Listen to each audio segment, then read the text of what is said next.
If you've seen a Western film, you've seen a tumbleweed. In film, it usually goes something like this. Two cowboys are in a standoff on opposite sides of a deserted town road. All is quiet, and a brown tangle of weeds rolls across the screen, kicking up dust and cutting the tension. The tumbleweed would seem a background actor here. Quiet, benign, and quickly off screen. The clear danger is whichever weapon the cowboys are carrying. But in reality, it's the tumbleweed you should watch out for.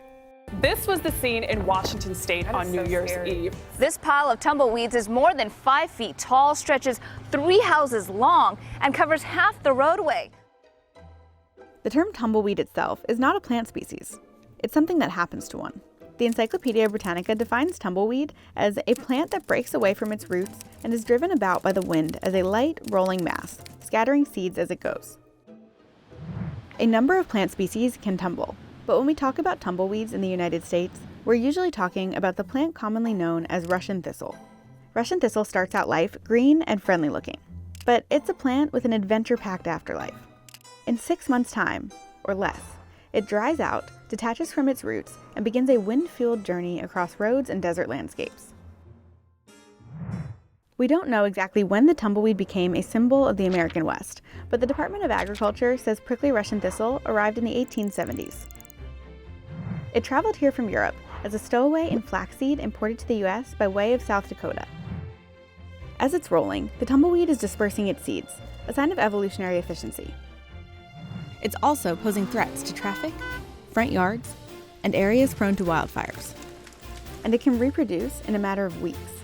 The biggest problem with tumbleweeds is that they're so widespread or ubiquitous, and they grow very fast and then die quickly. Within several weeks or a couple of months, they'll dry out and then literally be full of thorns. Tumbleweeds overtake towns, piling up to become fire hazards on public and private property.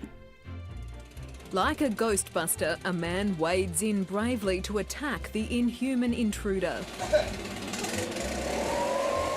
They also encourage dryness, taking water from area crops as they're passing through. Luckily, with such a short lifespan, they're not taking in water for long. In 2018, news outlets reported that the city of Victorville, California, was drowning in tumbleweeds ushered in by strong winds. Here's a report from ABC News affiliate KERO-TV. We woke up and our front yard was covered in tumbleweeds. And this one from CBS This Morning about New Year's Eve 2019 in Washington State. Several vehicles, including a semi-truck, were trapped on a highway. Strong winds blew the tumbleweeds onto the road. Authorities say the piles were as high as 20 or 30 feet in some places. In one writing, the USDA calls Russian thistle an invasive alien weed that has invaded about 100 million acres in the western U.S. The rest of the summary reads like a bad report card. Disrupts automobile traffic, clogs irrigation systems, piles up against buildings and fences. So what do we do about them? It appears the USDA has made attempts to control the spread of Russian thistle, but the species is persistent. Its ability to leave seeds in its wake gives it an evolutionary advantage. Some weeds are state regulated, which means Russian thistle is handled differently everywhere. An herbicide will kill it, and so will plucking it out of the ground shortly after it sprouts. But in tumbleweed's defense, Kurt tells me not all tumbleweeds tumble, and there is a potential upside to what is otherwise a nuisance.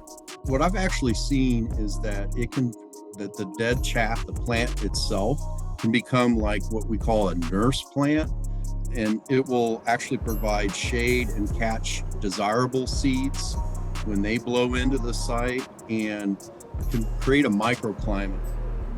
This shade helps to reduce the evaporation of soil moisture, which allows for more desirable plants to grow. Once a perennial plant grows, the environment becomes less appealing to a tumbleweed, which prefers an area without competitors. Speaking of competitors, you don't have to try to compete with tumbleweeds on roadways, as long as they don't come in a pack. A word of advice from Kurt. I mean, looks like an obstruction, and so you'd want to either brake really hard or swerve to avoid it, like you would maybe an animal crossing the road. When you hit them, they shatter and they kind of explode. It looks pretty crazy.